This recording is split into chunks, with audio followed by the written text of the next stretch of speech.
សួស្តីទាំងអស់គ្នានៅក្នុងវីដេអូនេះខ្ញុំនឹងបង្ហាញទាំងអស់គ្នាអំពីរបៀបតម្លើង switch របស់ Cisco នៅក្នុង GNS3 អញ្ចឹងនៅក្នុងវីដេអូមុនយើងបានឃើញហើយទាក់ទងជាមួយនឹងការតម្លើង Cisco router នៅក្នុង GNS3 អញ្ចឹងនៅក្នុងវីដេអូនេះខ្ញុំនឹងបង្ហាញពីរបៀប switch ម្ដងអញ្ចឹងមុននឹងយើងតម្លើង Cisco packet ណា switch layer 2 packet សម្រាប់ GNS3 ជាទូទៅគឺយើងប្រើប្រាស់អាចជា switch layer 2 ឬក៏ switch layer 3ដើម្បីតម្លើងនៅក្នុង GNS3 ដើម្បីធ្វើការ manage switch នៅក្នុង GNS3 នឹងបានអញ្ចឹងរាល់ image packet របស់ Cisco switch នេះគឺយើងអាចធ្វើការ download បានតាមអ៊ីនធឺណិតឬក៏បើសិនជាអត់មានទេអ្នកទាំងអស់គ្នាអាច check link ខាងក្រោមវីដេអូរបស់ខ្ញុំ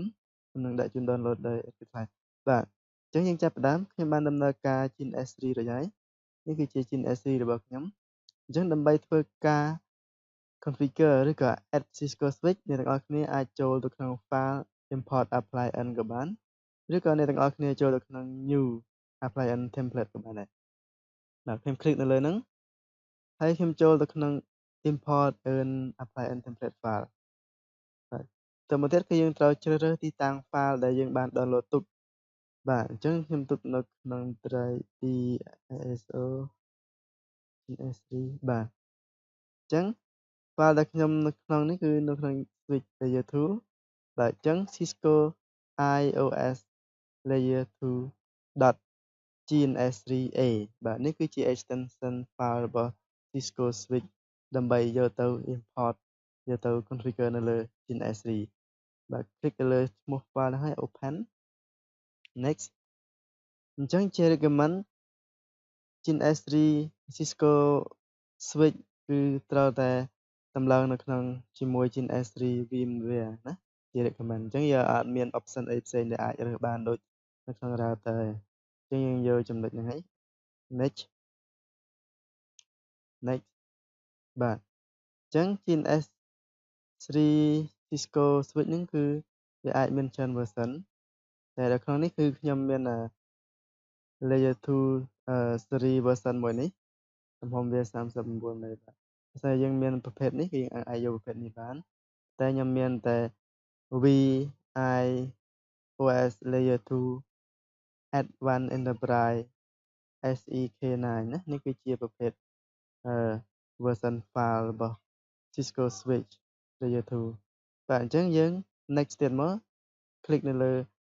file ហ្នឹងហើយយើង click លើពាក្យ next Okay, would you like to install Cisco iOS layer 2 version? Yes. Next ទៀតមក next Okay, finish បាទអញ្ចឹង finish អូខេអញ្ចឹងខ្ញុំនឹងបាននេះ icon Cisco switch layer 2 មួយនេះចាប់ដាក់មកយើង start អូខេអញ្ចឹងនៅពេលដែលយើងឃើញភ្លើងអាប់ពណ៌ green នៅផ្នែកខាងស្ដាំនេះគឺយើងបើនៅ switch យើងគឺដំណើរការហើយអញ្ចឹងយើងអាច double click ចូលទៅក្នុង switch ហ្នឹងវាកំពុងតែ process ដំណើរការបាទអញ្ចឹងយើងមើល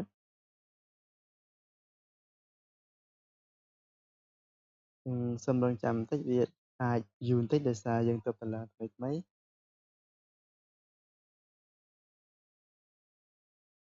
អញ្ចឹងនៅក្នុងវីដេអូមុនខ្ញុំបានបង្ហាញអំពីរបៀបតម្លើងរបស់ Cisco router ណា C7200 ហើយនៅក្នុងនេះខ្ញុំបង្ហាញអំពី switch ម្ដង Magnetic ក៏ខ្ញុំបានបង្ហាញម្ដងដែរតើអ្នកនរគ្នាអាចធ្វើការតម្លើង import Magnetic CHR Classic Routing ហ្នឹងជាមួយនឹង GNS3 ហើយយើងអាចធ្វើការផ្លាស់ប្ដូរ icon បានហើយនៅក្នុង switch នេះក៏ខ្ញុំនឹងបង្ហាញអ្នកនរគ្នាអំពីរបៀបធ្វើការផ្លាស់ប្ដូរ icon របស់ Cisco switch នឹងដូចគ្នាដែរតែចាំបន្ទាប់ពីយើង configure នេះរួចយើងនឹងបង្ហាញបន្តទៀតអូខេអញ្ចឹង switch កំពុងតែ boot up process check មើល Ethernet interface អញ្ចឹងប្រភេទ gigabit interface បាទមានដូចជាប្រមាណ14 16 24 port អូខេឆែក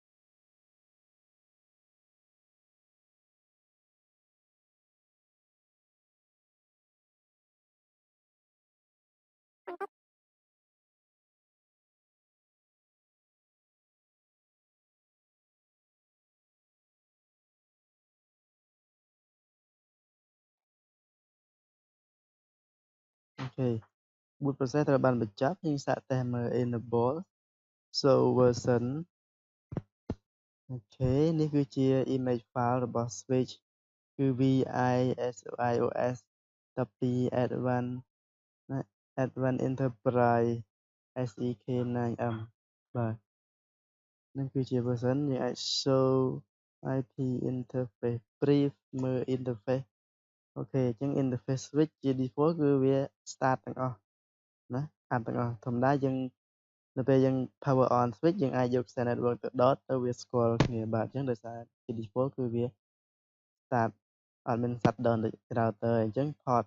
សុទ្ធតែជា gigabit port បាទអញ្ចឹងការតម្លើងរបស់យើងរួចមកហើយអញ្ចឹងខ្ញុំចង់ធ្វើការផ្លាស់ប្ដូររូប icon របស់ Cisco switch មួយនេះអញ្ចឹងដើម្បីធ្វើការផ្លាស់ប្ដូរយើងត្រូវមាន symbol យើងអាចទៅ check មើលនៅក្នុង Google របស់រូបភាពរបស់ switch ណាមួយដែលយើងចង់បានដែលយើងចង់យកមកប្រើបាទយើង save វាជា image ទៅហើយ save ជា image ហើយ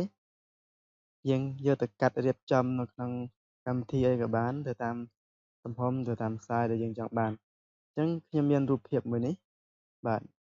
ខ្ញុំយករូបភាពនេះធ្វើជាតំណាងឲ្យ Cisco switch អញ្ចឹងបើសិនយើងមើល property របស់រូបភាពដើម្បីដាក់នៅក្នុង GNS3 បានគឺនេះខ្ញុំប្រើរូបភាពមួយនេះតាមរយៈការតេស្តកន្លងមកគឺ250x74 pixel ណាអញ្ចឹងវាអាចដាក់មកទៅមើលឃើញធំល្អច្បាស់បាទអញ្ចឹងឧទាហរណ៍ខ្ញុំមានរូបភាព switch នេះរួចហើយអញ្ចឹងខ្ញុំចូលទៅក្នុង GNS3 ទៅក្នុង edit preference អញ្ចឹង switch ដែលយើងដំឡើងមិញគឺនៅក្នុងវាជាប្រភេទ QEMU ណានេះទាំង magnetic ទាំង switch គឺស្ថិតនៅក្នុងប្រភេទ appliance ដែលយើង import ហ្នឹងគឺជាប្រភេទ QEMU អញ្ចឹងយើង click ទៅលើ Cisco switch ហើយយើង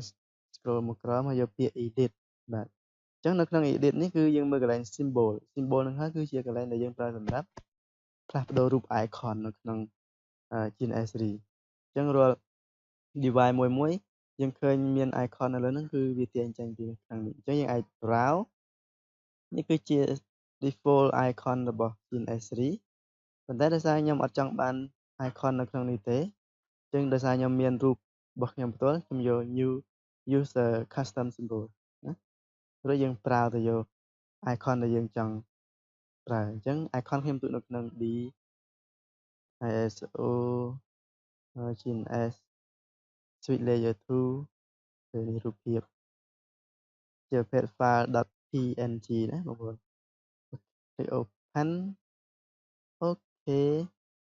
អញ្ចឹងយើង apply បានហើយអញ្ចឹងយើងអាចធ្វើការផ្លាស់ប្ដូរ setting មួយចំនួនរបស់ Cisco switch មួយនេះដូចជា template name អញ្ចឹងខ្ញុំអត់ចង់បានឈ្មោះអញ្ចឹងទេខ្ញុំចង់ដាក់ឈ្មោះថា switch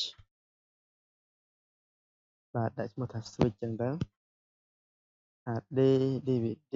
network adapter មានចំនួន16ជា default បាទអញ្ចឹងយើងចង់ដាក់24យើងសរសេរ24យើងចង់ដាក់10ដាក់10បាទអត់បញ្ហាអញ្ចឹងអូខេខ្ញុំដូរតែឈ្មោះប៉ុណ្ណឹងអូខេ apply អូខេអញ្ចឹងយើងទៅមើលនៅក្នុង device list នៅក្នុងនេះគឺយើងឃើញរូប switch នេះបាទ switch ចាប់ដាក់មកនេះអញ្ចឹងយើងបាន icon អញ្ចឹងអូខេអូខេអូខេជាប់ខ្សែgigabit 00ទៅ PC1 gigabit 01ទៅ PC2 រួចហើយបាទអញ្ចឹងយើង power on វាទាំងអស់អូខេរួចយើងអាច power on ទាំងអស់ហើយអញ្ចឹងបើសិនយើង assign IP នៅលើ PC1 ហើយនិង PC2 យើងនឹងខ្ញុំបង្ហាញទាក់ទងជាមួយនឹងការតម្លើង Cisco switch នៅលើ GNS3 ត្រូវបានបញ្ចប់អញ្ចឹងបើសិនជាបងប្អូនមាន comment មានបញ្ហាអាចទាក់ទង comment ខាងក្រោមបាទសូមអរគុណសូមជួយ like subscribe និង share